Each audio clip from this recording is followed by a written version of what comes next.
Catemaco, Veracruz is Mexico's witch city, a starting point for today's video on witchcraft in popular and native culture. Hello! Because Halloween 2019 was approaching, I chose to take on a lifetime interest of mine. This video won't discuss how to actually do witchcraft, but rather just review its presence in Mexican culture and practice. The question whether people practice witchcraft in pre-Columbian Mexico is controversial. There's no issue over the role of ritual at every level of society, from the household to the emperor, and certainly belief in magical power. But to call any of it witchcraft depends how we define the word.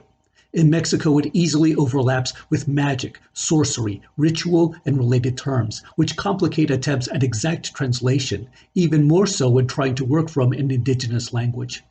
Or did witchcraft not exist until the Spanish brought it in from Europe? Mexican witchcraft is an overcoat of Arabic, European, African, and native fabrics, constantly cut up and recast with new patterns to try for a better fit. The objects of prayer are just as diverse, from God and his angels to the devil and his demons. Indigenous spirits and African orishas also populate this crowded supernatural world. Witchcraft is used for anything people regard beyond normal control. It can attract a desired lover or banish an abusive one.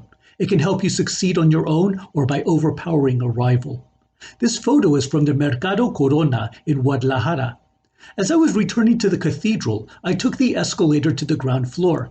Across the street is the Tecnocentro Plaza, a multi-level electronics mall. At this moment, I was standing between shopping centers for amulets, talismans, remotes, and cables, all sorts of technologies with which to get my things done. So what kind of magic do you see in Edgar's stash? I just brought a few examples of things that I've collected in Mexico or made in Mexico over the years.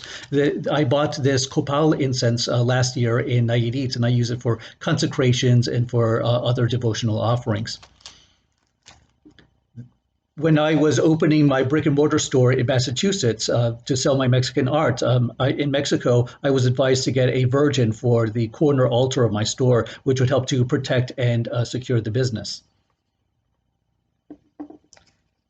Of course, Santa Muertes are very well known in Mexico and becoming even more popular now, even reaching like international fame. And this is a mojo bag that has a little amulet of Santa Muerte, the Grim Reaper on the front, as well as a legitimate oil and a few crystals inside. And it is used principally for protection.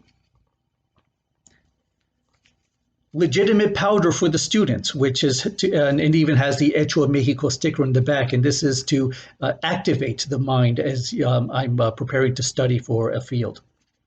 And of course, I love to collect spell books. I don't use everything in them, but they're just really fascinating to collect. This one is Brujería Rituales Mágicos, that is witchcraft and the magical rituals.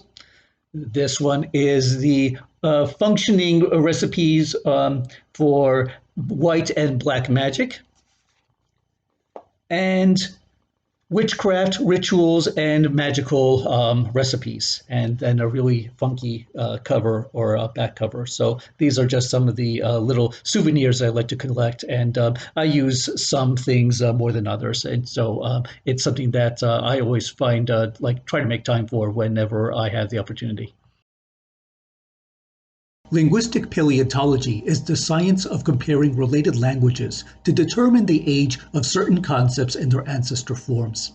The Otomanguean family of South and Central Mexico has cognates, similar forms in both sound and meaning from related languages, for practicing witchcraft and sucking blood. Calvin Rensch reconstructed the ancestral protoform Huen, which could be over 4,000 years old.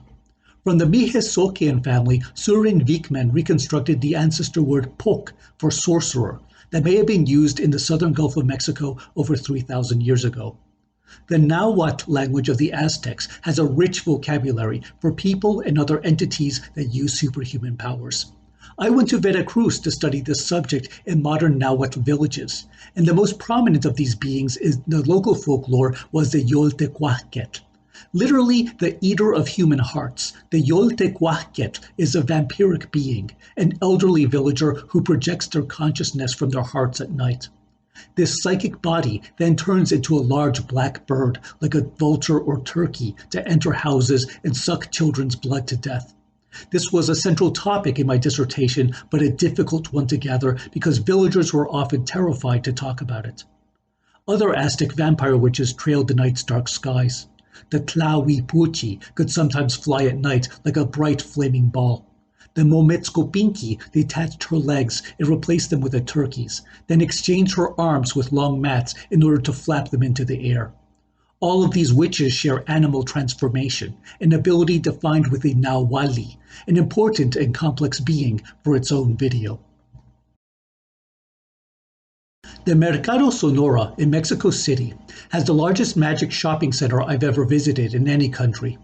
As I was beginning to buy arts and incenses for my new shop in 2013, I first set foot in this massive complex where I bought copal incense, ceramic burners, and even a little spellbook for myself.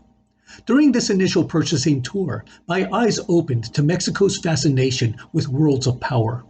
Within less than a week in the capital, I was exploring exhibitions featuring witchcraft, the supernatural, and the occult, buying related pieces from market stores, and reconnecting with ancient energies at the Aztec Great Temple and the Teotihuacan pyramids. Mexico City 2013 showed me that magic was around for anybody who knew how to look, bringing us to today's mask. Worn during the dance of the Tecuanes, or jaguars, the Bruja carries a basket of pirul and other medicinal herbs with which she ritually cleanses the dancers and attendees. Indigenous ritual dances generate a lot of spiritual energy for specific purposes, but this typically must be released or at least neutralized to protect the participants' well-being. For this dance, the witch performs a curing rite, magic to benefit the community. Despite the mask's harridan caricature, the witch's magical powers during the dance cycle are regarded as quite real and an impact to society at that. Please like, share, and subscribe to the Eye of the Serpent YouTube channel. Your support through my Patreon page will help me travel to produce new videos. Thank you for watching, happy Halloween, and good roads.